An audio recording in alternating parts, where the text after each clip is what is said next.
آج دنیا میں ظلم کا دورہ ہے. ہر شخص ایک دوسرے کا مال و اسباب ہڑپ کرنے کے چکر میں ہے.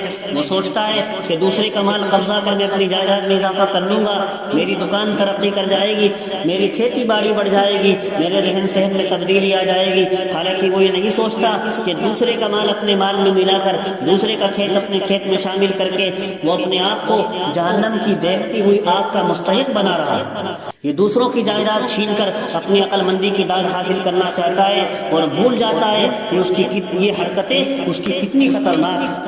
آج کا انسان عدالتوں کا سہارا لے کر, مقدمات لڑ کے, جھوٹی سچی گواہیاں دلوا کر, رشوت کی تھیلیاں کھول کر دوسروں کی جائیداد کو اپنی بنا لیتا ہے, دوسروں کے حقوق پر ڈاکے ڈالتا ہے اور یہ سمجھتا ہے کہ دنیاوی قانون کی وجہ سے وہ چیز میری ہو گئی تو خدائی قانون میں بھی میری ہو گئی. حالانکہ یہ اس کی بھول ہے. قیامت تک وہ چیز اس کی نہیں ہو سکتی. اسے اس چیز سے فائدہ اٹھانے کا حق نہیں ہے. وہ اس کے ذریعے جو کچھ حاصل کر رہا ہے سب حرام ہے. وہ جہنم کا ایک ٹکڑا ہے جو اس نے جھوٹی گواہیاں دلوا کر اور رشوت دے کر حاصل کیا ہے. مسلم شریف کی روایت میں ہے, اللہ کے رسول صلی اللہ علیہ وسلم نے ارشاد فرمایا, من ادعى ما ليس له فليس منا. جو آدمی کسی ایسی چیز کا دعویٰ کرے جو اس کی نہ ہو تو وہ ہم میں سے نہیں. وَلْيَتَبَوَّأْ مَقْعَدَهُ مِنَ النَّارِ. اور ایسے شخص کو اپنا ٹھکانہ جہنم میں بنا لینا چاہیے. اسی طرح ابو ہریرہ رضی اللہ عنہ کی روایت ہے, ایک دن رسول اکرم علیہ السلام نے صحابہ سے ارشاد فرمایا, اتدرون من المفلس. کیا تم جانتے ہو کہ مفلس کون ہے؟ صحابہ نے عرض کیا, رسول اللہ ہم تو مفلس اس کو سمجھتے ہیں جس کے پاس مال و اسباب نہ ہو. تو حضور علیہ السلام نے ارشاد فرمایا, المفلس من امتی من یاتی یوم القیامۃ بصلاۃ وصیام وزکوۃ.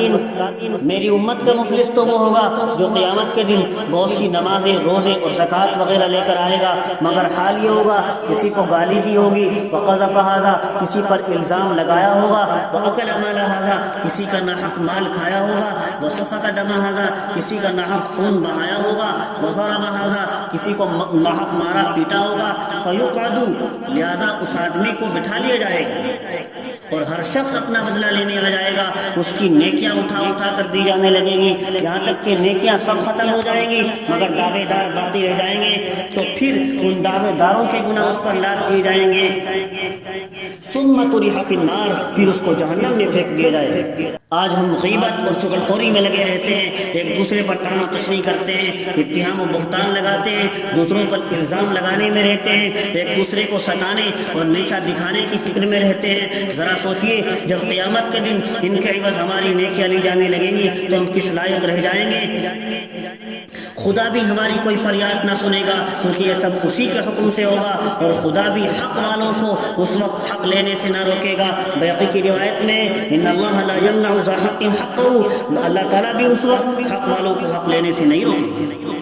سچ بات تو یہ ہے, اگر وہاں بھی مظلوموں کو اپنا حق نہیں ملے گا تو کہاں ملے گا؟ اگر وہاں بھی انصاف نہ ہوگا تو کہاں ہوگا؟ اس لیے تو حدیث شریف میں فرمایا گیا, مسلم شریف کی روایت ہے, اللہ کے رسول صلی اللہ علیہ وسلم فرماتے ہیں, لَتُؤَدَّنَّ الْحُقُوقُ إِلَىٰ أَهْلِهَا يَوْمَ الْقِيَامَةِ. قیامت کے دن حقوق حقداروں تک ضرور بے ضرور پہنچائے جائیں گے. حتیٰ یقاد للشاة الجلجاء من الشاة القرناء, یہاں تک کہ بے سینگ والی بکری کو سینگ والی بکری سے بدلہ دلایا جائے گا. جب جانوروں میں انصاف کا معاملہ ہوگا, حقداروں کو ظالموں سے حق دلایا جائے گا, پھر انسان اشرف المخلوقات ہو کر اور بڑی ذمہ داریوں کا اہل ہو کر اس قانون سے الگ کیسے ہو سکتا ہے؟ اس کی گرفت اور پکڑ تو سب سے پہلے ہو. دوستو, آج موقع ہے, ہم کو چاہیے کہ اس موقع کو غنیمت جانیں. ہم سے حقوق العباد میں جو کوتاہیاں ہوئی ہوں ان کی یہی معافی تلافی کرا لیں. ہم میں سے کسی نے اپنے کسی دوسرے بھائی کی جائیداد, خواہ وہ معمولی ہی کیوں نہ ہو, ظلماً لے لی ہو تو اسے واپس کر دے. فقہاء نے لکھا ہے, اگر وہ بھائی زندہ نہ ہو تو اس کے وارثین کو دے دے. اگر وہ زندہ ہو تو اس کو واپس کرے, وہ زندہ نہ ہو تو اس کے وارثین کو دے. اور بالفرض اس کے وارث بھی اب دنیا میں نہ رہے ہوں تو اس مال کو, اس جائیداد کو صدقہ کر دے, اسے اپنے پاس ہرگز نہ رکھے اور اللہ سے سچے دل سے اپنی اس غلطی کی معافی مانگے. اکبر الہ آبادی نے کہا تھا, وہ غیرتیں وہ صبر وہ ایمان ہے کہاں. آج وہ غیرتیں وہ صبر وہ ایمان ہے کہاں. حسن عمل کے دل میں وہ ارما ہے کہاں. آج تو زمانہ ہی بدلتا جا رہا ہے, اچھے عمل کے دل میں ارما ہے کہاں. ایک غل مچا ہوا ہے کہ مسلم ہے خستہ حال, ایک غل و شور مچا ہوا ہے کہ مسلمان ہے خستہ حال. پوچھے ذرا کوئی کہ مسلمان ہے کہاں.